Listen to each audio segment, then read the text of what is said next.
The Rock is hiding the truth about his transformation, because after he suddenly lost close to 100 pounds, The Rock came up with the worst excuse ever and said it was all because of a movie. The role that I will play is a very whimsical and eccentric 70-something-year-old man. Except nobody's buying this excuse, because the real reason behind this sudden transformation could mean the difference between life and death. How could you believe it? Well, I don't believe it. He's, again, lying through his teeth. And it's all because The Rock's actually been struggling physically for the last few years. In fact, some people were even surprised he was able to go on this long while abusing peds like there was no tomorrow. But this whole time, his own organs were literally begging him to stop. He's almost had a heart attack. He's got his body scanned, and he discovered, oh, The Rock isn't invincible after all. And now that he's finally off of those insane steroid cycles, The Rock just didn't own up to it and tried to hide the truth about the sudden weight loss. But let's be real, nobody's buying that story anymore. Do you think he's going to admit to coming off of steroids, HRT, SARMs, peptides, growth hormone, any of this stuff? I don't believe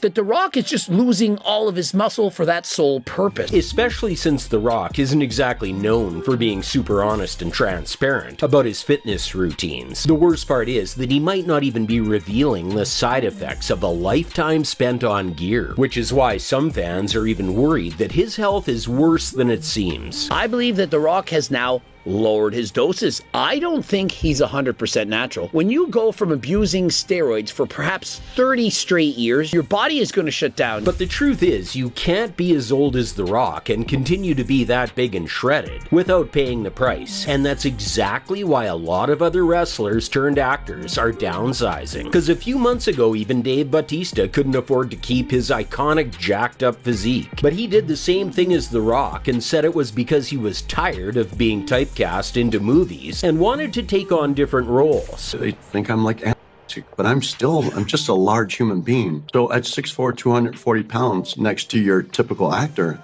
I look like a gorilla. The sad part is that nobody knows whether or not The Rock is being honest about changing for a movie or whether his doctors forced him to go natty. But everyone's still happy he finally stopped using gear, because otherwise things could have ended in a darker way. So what do you think? Is The Rock still lying about his actual physical routine after all these years? Or is he finally being honest for once and genuinely just wanted to take on newer roles?